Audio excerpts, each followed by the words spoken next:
There are a large number of dedicated scientists who have been working outside of the mainstream and have collected a tremendous amount of evidence and done high-quality analysis. At the same time, the mainstream has been under pressure to discover the evidence that would point to a natural origin, and literally nothing has emerged. So we are still being told fairy tales, including by Dr. Fauci. I regard what Dr. Fauci said as dishonest. It is the preponderance of the evidence clearly now points to a lab leak.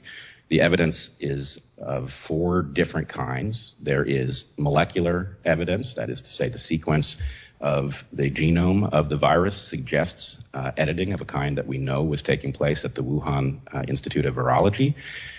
There is phylogenetic evidence, that is to say the group, the sarbecoviruses to which SARS-CoV-2 belongs are known not to have furin cleavage sites, and yet this furin cleavage site shows up phylogenetically out of place in SARS-CoV-2.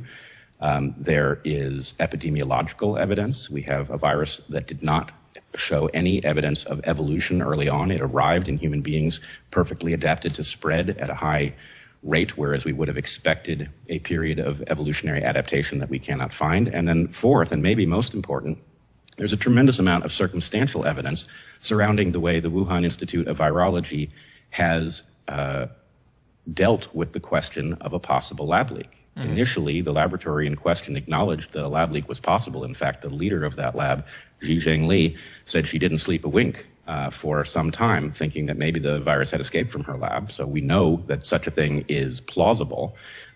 We also have the case of them having renamed a sample in a way that contravenes scientific protocol. So RATG13, which is the closest relative of SARS-CoV-2, turns out to have had a prior name in that laboratory, 4991. There's no reason to have renamed it. It effectively suggests keeping of 2 sets of books. Mm-hmm. So in any case, all 4 types of evidence point towards a laboratory